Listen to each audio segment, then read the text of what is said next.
Facebook's already done the heavy lifting. Facebook knows the users' attributes, behaviors, and interests already.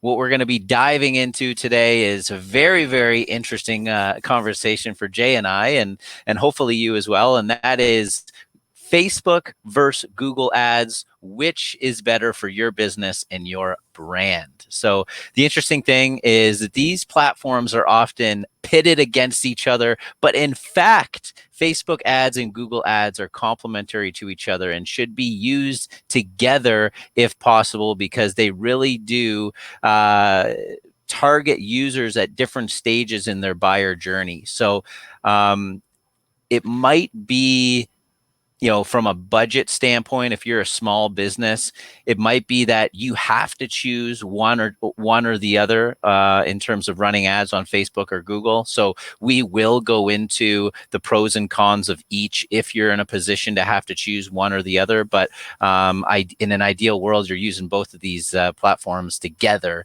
in sync. In talking with prospects and leads, this is probably the most frequently asked question is, where should I deploy my budget, on the Facebook side or the Google side? And they are quite different from a buyer standpoint, and we're going to dive into that today. Well, what we're going to do before we get into the benefits of Facebook and the benefits of Google, we're going to go over kind of 3 things that you should consider before you make a decision about which platform to go on. And the first one is campaign goals. So really you need to ask yourself what you want to accomplish with your campaign. Is it brand awareness? Is it leads? Is it sales? Or is it something else? So knowing this answer will really allow you to make a decision between Google and Facebook. And from a campaign goal perspective, Google is ideal for bottom of funnel purchases and traffic. These are people that have high intent. They're going to Google and they're typing in something very, very specific, versus Facebook, which is very top of funnel marketing. I mean, these people are passively consuming content in their newsfeed, and you're interrupting their experience with hopefully an engaging ad. But you can imagine they're really not in the mindset of like, I'm going to the platform to buy something. So if your campaign goal is to make sales, then perhaps Google is a better platform for you because you want to get in front of those people that are actually looking to buy whatever it is you have to offer. Yeah, the key word that you said there was intent. And keyword, no pun intended, but that is it, because on Facebook, there is zero intent behind that person that's seeing your ad, and you need to create that intent. And you need to create that intent via education or some sort of a benefit or value to that person that's seeing it, because you do need to build up that intent. So, when you look at cost, Google's cost is going to be much higher than Facebook's in terms of click cost, but the intent of that Google user, as David alluded to, is much higher than that person on Facebook. A great example for ourselves is when we run Google ads for a social media marketing company. That cost per click is going to be quite high and quite competitive, because you got to think about that person that's typing that search in is probably out there looking at other social media agencies, or if you're a plumber looking for other plumbing services. Whereas on Facebook, you need to almost use the platform as a way to let that user know that there is a problem that exists and you have the solution to that problem. So if you come out the gates with the solution to their problem, that user on Facebook doesn't know they have a problem yet. Where in the buyer journey do you want to get in front of people? Okay, so the way that I like to describe it to my clients and to prospects is Facebook is passive, Google is active. So like Jay just said, people on Facebook aren't there to buy. They don't know they have a problem. So you need to educate them on what you do, why you do it, what you have, and why it's going to benefit them.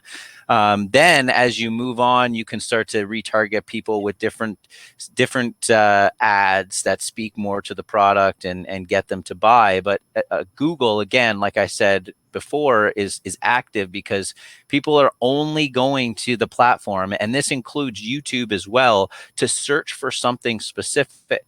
So when they make that search, you want your product or your service to pop up and be an option for them to click on and convert. So that's really what you need to ask yourself and think about as it relates to the buyer journey. I love this topic when it comes to Facebook ads, because that essentially is what Facebook ads is for that user. Is you're creating that journey, you're creating that experience for them. So if they do Google, plumbers in my area, it's a matter of having that ad in front of their face when that user is on Instagram or Facebook.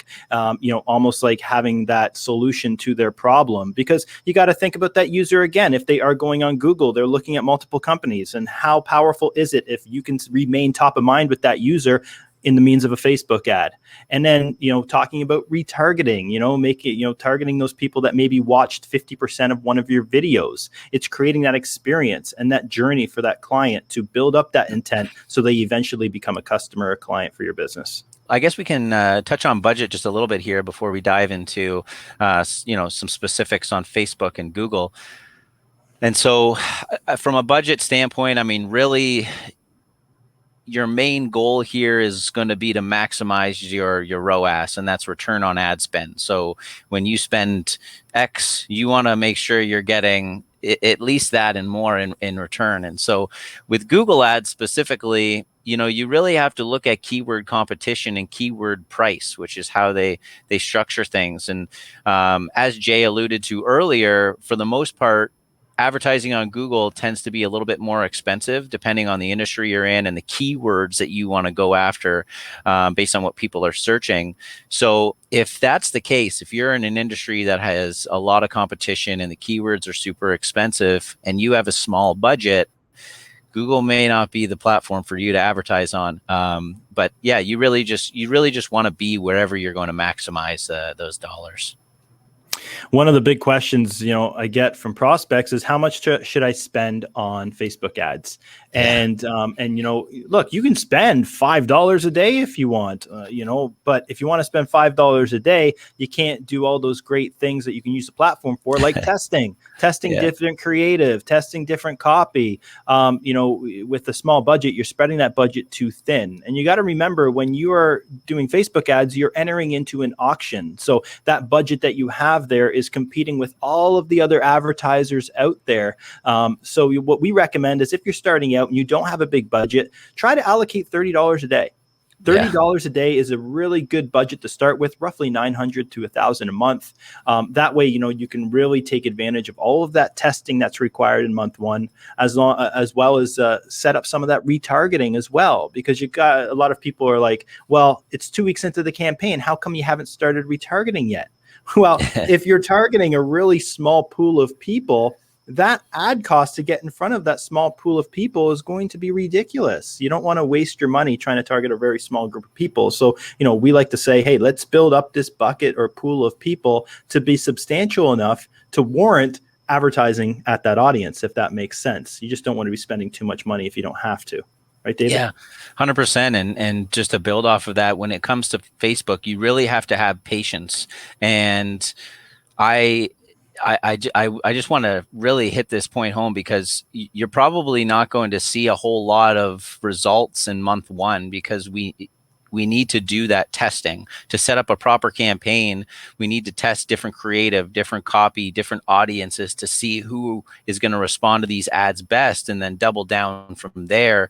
So if you need to make sales and you need to bring in money immediately, I usually tell people then, okay, let's run some Google ads. Let's generate some leads. Let's get some business in the door so you can hopefully reinvest that back into your marketing, and we can get a Facebook campaign going, because it takes a little bit longer, because like we talked about earlier, it's top of funnel. You have to educate and you have to test. Can we break into some benefits of Facebook ads now? Yeah, we can. Yeah. And I'll let Jay do that, because he's the Facebook guru. But one thing I will tee him up with is that overall, there was a study done in 2019 that revealed that the highest ROI was captured on Facebook. And I know this is a Google versus Facebook conversation that we're having, but Jay's really going to dive into why that study revealed that Facebook returned the highest ROI. Some of you out there might be surprised at what David just said there, because you've tried Facebook ad campaigns in the past and they didn't work. And when I say Facebook ad campaign, you probably hit that boost button. And essentially, when you hit that boost button, you're kind of like a button smasher when you're playing a video game like Street Fighter or something. You're smashing a button, but you're not really getting anywhere, because what you're essentially doing when you hit that boost button is telling Facebook to put your ads in front of everybody. So what do you think Facebook's going to do? They're going to put your ads in front of people that have a tendency to scroll past content, because all of those good users and good eyeballs are being taken by the savvy advertisers, people that are optimizing for things like engagement, people that are optimizing for lead generation. All those people, Facebook has a good amount of information on those users out there, and Facebook knows what users have a tendency to become a lead on a Facebook ad. Facebook knows the users that have a tendency to click on content and go to a website and consume that content. And so when you boost, you're just getting all the scraps. That's all you're really getting when you're boosting content, and you're not typically you're not going to see very good results by boosting. So, and we're breaking into this really quick. I'm going to keep it high level. We can go on this topic for hours, but we're going to just keep it really high level. And a few key things that you do need to set up are your audiences. Okay. Creating custom audiences, such as, people that have visited your website, people that are your customers, their emails, people that have watched or consumed any of your video content. These are great audiences to create and collect data and provide them with certain types of content. But not just that. It's creating lookalike audiences. So once you create those custom audiences, you can now tell Facebook to go out there and find people that look similar to those people hitting my website, that look similar to those people spending time on my Facebook page, to those people similar to people watching video content. Now you're just giving Facebook really good data to go out there and scrape those 2 billion profiles to get your ad in front of the right user. So that's exactly why David says Facebook is the best platform for ROI, because if done correctly, you can really get that right ad in front of the right user at the right time to maximize your ROI.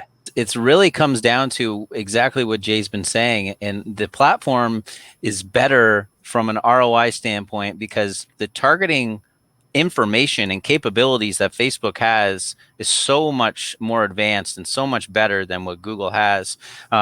So that is why. And on no other platform can you upload, let's say, a customer list and create a lookalike audience of your customers before you even launch your first campaign.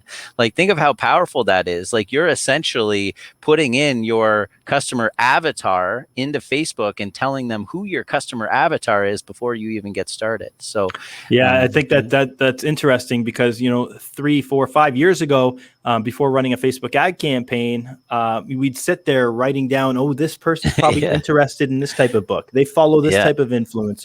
Oh, they must go to the gym at this time. Like, creating that avatar is great and all, but Facebook's already done the heavy lifting. Facebook knows the users' attributes, behaviors, and interests already. So you don't even have to do that kind of work, because all you have to do is serve the ad to Facebook and let Facebook feed you back the data. I know we've been pumping Facebook's tires right now, and that's not to say Google doesn't have its benefits, because it does. It's a powerful platform, especially used in tandem with Facebook. But really, the main benefit that I want to reiterate here for Google Ads specifically is that it has the highest click-through rate, the highest CTR, and that is about 1.5% when compared to Google Ads. So, this makes sense, right? The people on Google, like I said earlier, have high intent. They're looking for something specific. And so they have they're there to click on the ad and load your website, which is ultimately the click-through rate. They're clicking and they're getting through to your website. So versus Facebook, where they're consuming content. So it's a little bit different. They can visually see your content on Facebook and maybe a video of your product or of your service. So maybe they don't need to click through to your website. But on Google, especially on the search platform, it's really all they can do. They search, they see the text, and they click, and hopefully your website provides them with what they're looking for. So yeah, that's really the main benefit of Google Ads, is that you're going to get higher click-through rates and conversions. Yeah, and that's the thing too, is that you are getting that direct traffic, people that are actually interested in what you have to offer. But in addition to that, there's a remarketing on Google as well, which is pretty powerful. That's where those banners are following you around on every single site you go to, staying top of mind. There is power to that as well, and if done correctly, like for us, I mean, we're fortunate. Our Google Ads person internally here used to work at Google, so we got a lot of kind of insider info into how the Google Ads platform sort of works and how to best monetize it. So it's but selecting negative keywords, because a lot of that traffic coming from Google might not necessarily be good traffic, right? Yeah. So if somebody types in social media templates into a Google search and they land up on our website, well, it's not really a very good user. We're kind of a done for you agency. We don't want to provide people insight on, or tools to do it themselves, because we want to do it for them, right? Yeah. That's just one example, but that can go with any industry, right? So, ensuring that you are having those negative keywords to avoid those potential users hitting your website is so important. Yeah, and that speaks to really what Google prioritizes. So this is good. This is good to keep in mind when you're running campaigns and you're advertising on Google. They prioritize relevance. So we've mentioned keywords. How the platform works is you're bidding on keywords, and the most amount of traffic doesn't necessarily go to the highest bidder, because someone can bid higher than you, but if their ad and ultimately landing page or website isn't relevant to what it is they're bidding for, then you may benefit from that.